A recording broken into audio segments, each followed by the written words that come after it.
واذكر في الكتاب إبراهيم إنه كان صديقا نبيا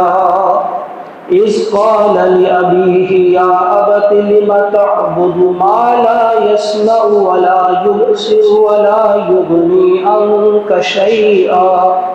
يا أبت إني قد جاءني من العلم ما لم يأتك فاتبعني أهدك صراطا سويا يا أبت لا تعبد الشيطان إن الشيطان كان للرحمن عصيا يا أبت إني أخاف أن يمسك عذاب من الرحمن فتكون للشيطان وليا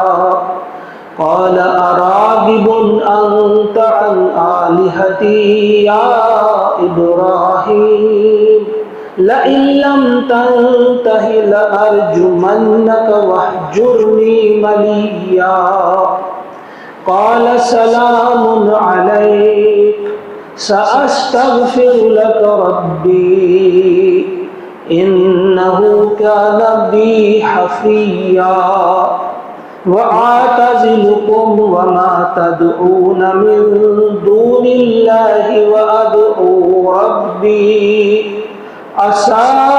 ألا أكون بدعاء ربي شقيا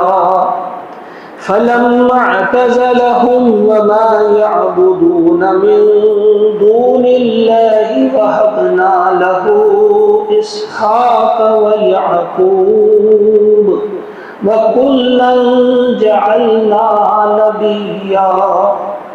ووهبنا لهم من رحمتنا وجعلنا لهم لسان صدق عليا صدق الله العظيم.